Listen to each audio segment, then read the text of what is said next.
They wouldn't understand it was to walk in darkness. Most of the victims have been young women with shoulder-length dark brown hair who were gunned down as they sat in parked cars or walked the sidewalks of the Bronx and Queens.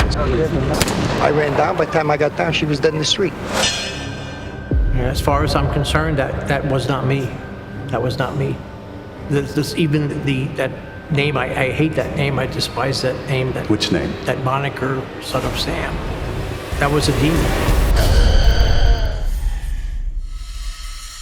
El diablo me obligó a hacerlo.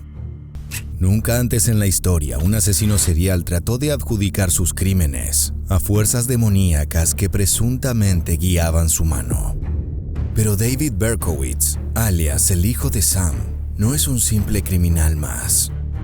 Él es una bestia desalmada que entre 1976 y 1977 aterrorizó las calles de New York utilizando un revólver calibre .44 cargado con balas del infierno. Este presunto súbdito de Satanás detestaba ver la felicidad ajena, algo que su mente degradada y consumida por delirios demoníacos jamás hubiera podido lograr. Su respuesta fue derramar sangre inocente para tratar de equilibrar a la fuerza una balanza que él sentía injusta. En esta nueva entrega de casos criminales, vamos a viajar a los años 70 en la Gran Manzana, a una época oscura en la cual reinó el infame hijo de Sam. I hope he suffers for the rest of his life. I hope he never has a minute's peace. I hope he suffers and just eats his heart out with a cancer. Because he's nothing, he's not human. He's not human. Era la noche del 31 de julio de 1977, en la siempre ajetreada ciudad de New York. Las noticias hablaban de un infame asesino en serie que rondaba las calles. Pero para los jóvenes Bobby Violante y Stacy Moskowitz, nada de eso importaba. En esa jornada estaban teniendo su primera cita y no había lugar para las preocupaciones ni los temores del mundo cotidiano. El encuentro transcurrió tal como lo esperaban. Se llevaban de maravilla y se atraían mucho, por lo que aparcaron el vehículo del joven en una zona alejada para estar a solas. Lo que no sabían es que a pocos metros había un invitado silencioso y maligno que observaba todo con desprecio. La pareja continuó acurrucándose en la oscuridad, ignorando que de a poco una bestia satánica se aproximaba hacia ellos. De repente, 2 disparos cortaron el profundo silencio nocturno como un cuchillo. De un momento a otro, una bala impactó contra el rostro de Bobby, el cual voló en 1000 pedazos, reventando sus oídos y penetrando sus ojos, dejando el interior del vehículo repleto de líquidos corporales, aunque no todo era sangre. Aquello era una postal de muerte, y junto a la puerta, sosteniendo un arma de fuego, estaba el infame hijo de Sam, de quien se hablaba en las noticias. The bullet totally destroyed the left eye and most of my right eye, and, full of blood. I couldn't see anything. I couldn't see Stacy sitting right next to me. I heard some moaning coming from Stacy, and that's the saddest part, that I never got to really know Stacy. Tal como describe Violante, la muchacha se llevó la peor parte de esa agresión infernal. Un impacto de un cartucho calibre .44 directo al cerebro apagó en un segundo su vida. La pieza de plomo se incrustó, provocando una dolorosa muerte a la joven. Aquella macabra faena fue la última en una línea de ataques sanguinarios perpetrados por un hombre que, según sus propias confesiones, era guiado por las órdenes del mismísimo Satanás. Pero para conocer si todo esto es real, tenemos que adentrarnos en la psiquis de David Berkowitz. La infancia del futuro asesino está llena de confusión y abandono. Sus padres biológicos lo entregaron en adopción, ya que el joven era fruto de una relación extramarital. Fue recibido por una pareja judía que vivía en New York. En esa ciudad creció, pero jamás se adaptó por completo. Era un marginal tanto en su barrio como en la escuela, con pocos amigos y un terror pavoroso al contacto con el sexo opuesto. Tanto así que como adolescente fundó un club de odiadores de mujeres. La furia se fue acumulando en el cerebro dañado de Berkowitz, pero cuando llegó a la mayoría de edad decidió que lo mejor era aplacar ese fuego uniéndose al ejército. Grave error. Al regresar del sudeste asiático en 1974, él no solo seguía igual de perdido, sino que ahora estaba obsesionado con la muerte y la violencia sexual. His past life had a significant bearing, I believe, on whom his victims. Su batalla mental, librada entre demonios y fantasmas, estaba a punto de culminar en una tormenta de sangre que inundaría las calles de la ciudad. El 29 de julio de 1976, Donna Lauria, de 18 años, y Jody Valente, de 19, se despedían en la calle luego de pasar una jornada de estudios. A pocos metros estaba el padre de Donna, quien se había ofrecido a recogerlas en automóvil para evitar las sorpresas desagradables que suelen presentar las peligrosas calles de New York. Las muchachas estaban terminando de saludarse cuando de repente se aproximó a ellas un invitado exaltado, que respiraba jadeando y llevaba una bolsa de papel marrón en su mano. Era David Berkowitz, y esas no eran compras de supermercado, sino algo mucho más peligroso. De allí sacó un arma, con la que encañonó a sus presas indefensas. Sin mediar palabras, jaló del gatillo 4 veces, observando con fascinación los gestos de miedo y dolor de las muchachas. Donna apenas pudo cubrirse la cara con las manos. Sin embargo, el atacante apuntó al abdomen, destrozando el estómago y otros órganos vitales. Ella llegó a gritar, pero sus alaridos no pudieron detener la furia de los cartuchos calibre .44 de Berkowitz. El segundo impacto le perforó el codo, manchando toda la vereda de sangre. El tercer disparo alcanzó la cadera de Jody, perforando músculos y huesos. A causa del dolor y el pánico que le generaba ver el rostro enajenado de su atacante, ella entró en un estado de histeria. La escena cotidiana de dos amigas despidiéndose, de un momento a otro, se transformó en un cuadro de terror. El padre de Donna era un espectador involuntario de la masacre. Todo ocurrió tan rápido que apenas sí pudo reaccionar. Tras ver cómo huía Berkowitz, se acercó a las jóvenes y las llevó al hospital. Fue un viaje a toda velocidad.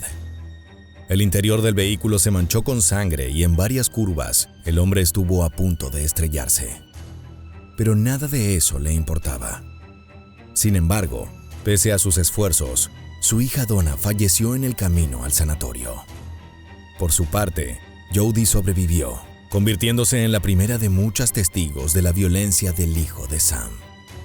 These individuals are hardwired so that their behavior, their killing, is part of their sexual arousal pattern. That's why they repeat it. Berkowitz, asustado por el revuelo y por haber dejado a una muchacha con vida que lo había visto cara a cara, eligió bajar el perfil por una breve temporada. Sin embargo, a pesar de que la víctima proporcionó detalles claves del asaltante, como su color de pelo, edad y rasgos, la policía no logró hallar ninguna pista definitiva para atraparlo. Envalentonado por esa impunidad, 3 meses después de su sangriento bautismo, volvió al ruedo y durante los últimos meses de 1976 se decidió a concretar su segundo asesinato. Pero descubrió que no sería tan fácil. Llevó a cabo al menos 3 ataques, de los cuales solo uno fue de gravedad, dejando a una muchacha postrada en silla de ruedas debido a un impacto de bala en su columna vertebral. En cada noche de violencia, Berkowitz refinaba su método escuchando las voces demoníacas que, según él, guiaban su apetito mortal. El 30 de enero de 1977, Christine Front y John Deal, de 26 y 30 años respectivamente, salieron a pasear para celebrar su reciente noviazgo. Vieron una película y comieron helado. Para ponerle un listón a la noche, iban a salir a bailar a los ajetreados bares neoyorquinos. Pero el infierno tenía otros planes para ellos. La pareja aparcó el auto en una zona alejada de Queens, para luego ir a pie hacia el centro. Sin embargo, antes de que pudieran descender del vehículo, se desató el caos. Varios disparos destruyeron la calma del vecindario. Una de las balas impactó de lleno en la cabeza de la joven Christine, regando de sangre el interior del carro, como si se tratara de una morbosa pintura abstracta. John quedó totalmente aterrado. Su rostro estaba empapado con los restos de su novia, y en la puerta de su auto había un sujeto con expresión de odio y salvajismo. Era David Berkowitz, quien disparó una vez más antes de huir. Este último impacto no dio en el blanco, por lo que el joven quedó con vida junto al cuerpo inerte de su novia. Cada elemento dentro de la masacre de Berkowitz estaba ligado a algún elemento de su pasado, y la elección de esas parejas jóvenes no escapa a esa regla infernal. He found out who his real parents were. It turned out his mother's married name was Italian, and that the man by whom she had fathered the child was Jewish. They had an extramarital affair. And this, I think, plays a direct role in whom he was watching, which couples he sought out. They were either Italian or Jewish. Cuando la selección de balística de la policía de New York comparó estos proyectiles con los tiroteos anteriores, vieron la coincidencia. Todos provenían de un revólver Bulldog calibre 44. Pero la descripción física del sospechoso no se asemejaba a la brindada por la primera sobreviviente. En esta oportunidad, hablaban de un joven robusto de cabello rubio. Sin embargo, el propio John afirmaba que todo había sido tan repentino y brutal que no recordaba con precisión lo que vio en esa fatídica velada de enero de 1977. Más allá de cualquier suspicacia, pronto el volumen de asesinatos realizados por Berkowitz dejó en evidencia que esa masacre era obra de una misma persona. El 8 de marzo de 1977, una estudiante universitaria, Virginia Baskrikian, regresaba a su casa luego de un largo día de trabajo y estudio. Lo que no sabía es que era seguida de cerca por el asesino serial, quien la detectó como una posible víctima para su repertorio. Cuando la joven llegó a la puerta, Berkowitz le apuntó directo a la cabeza. La muchacha trató de saltar, pero no logró reaccionar a tiempo. 2 proyectiles calibre 44 destruyeron su rostro, penetrando su cara y dibujando una trayectoria brutal. El asesino observó por largos segundos la obra que acababa de cometer. Las heridas eran grotescas y provocaron una hemorragia imparable. Ante él ahora yacía un cadáver destrozado, y eso lo excitaba. El estruendo de los disparos alertó a los vecinos, por lo que Berkowitz escapó aún saboreando la muerte de la estudiante universitaria. El criminal estaba extasiado. Las voces infernales de su cabeza celebraban sus crímenes. Se creía un digno brazo ejecutor de Satanás. No, I was at this time was serving him. I was serving him. I feel that he had taken over my mind and body, and I just surrendered to those very dark forces. I regret that with all my heart. Después de 5 asaltos y 3 asesinatos, la policía de Nueva York creó un grupo especial para dar caza al asesino y tranquilizar a la población que en ese momento se encontraba presa del pánico. Lo llamaron Grupo Omega y su cometido era apresar al denominado asesino del calibre 44. Sin embargo, ese apodo no iba a durar demasiado tiempo. La madrugada del 17 de abril de 1977, la pareja formada por Valentina Suriani, de 18 años, y Alexander Esaú, de 20 años, fueron acribillados salvajemente por David Berkowitz. Cuando uno de los policías llegó a la escena del crimen, algo llamó su atención en medio de la calle. Lo que encontró le quitó el aliento. Era una carta dirigida a la ley. En la misiva, el asesino afirmaba que se sentía profundamente dolido por ser catalogado como misógino. Luego sentenció: "No lo soy, pero sí soy un monstruo. Soy el hijo de Sam. Sam adora beber sangre. Sal fuera y mata. Me ordena mi padre, Sam". David Berkowitz aseguraba que su cuerpo estaba poseído y que se encontraba programado para matar. Afirmaba que una horda de demonios habitaba su mente y solía referirse a sí mismo como Belcebú. También decía que disfrutaba merodear las calles y cazar a sus presas, a quienes veía como trozos de carne a la espera de ser devorados. That moniker, Son of Sam, that was a demon. That was a demonic entity that I was serving. And that was just a break from reality, and thought I was doing something to appease the devil. I'm sorry for it, but I really don't want to talk about it. Inicialmente el grupo Omega pensó que se trataba de un loco y no quisieron darle mayor importancia. Pero la carta cayó en manos del periodista Jimmy Breslin, que publicó algunos párrafos en el Daily News, lo que catapultó a Berkowitz al estrellato como asesino demoníaco, súbdito de las fuerzas del mal. Ahora sí, regresemos a esa fatídica noche de julio de 1977, cuando ocurrió el ataque a Stacy Moskowitz y Bobby Violante. Como mencionamos, la masacre fue solo efectiva de forma parcial, ya que el joven perdió los ojos, pero quedó vivo. Además, habían varios testigos que vieron al infame hijo de Sam cuando huía. Entre estos, se encontraba Cecilia Davis, una viuda de 49 años de edad, que aquella noche se fijó en un coche amarillo, mal aparcado al lado de una bomba de agua. El vehículo tenía una multa y su conductor, quien coincidía con el identikit del asesino serial, se enfureció exageradamente al ver el papel. Con la descripción física del coche y de su conductor, la policía no tardó en identificar una multa registrada en esa fecha, a nombre de David Berkowitz. El 10 de agosto de 1977, el hijo de Sam fue detenido cuando trataba de ingresar a su automóvil. Sin ofrecer resistencia, fue conducido a una comisaría donde confesó todos los crímenes, admitiendo ser el autor de las cartas y brindando detalles tan morbosos como precisos respecto a la masacre que había desatado en New York. Su mente era un álbum de recuerdos vomitivos. For 3 hours he sat there and he never blinked his eyes and he had a constant smile on his face.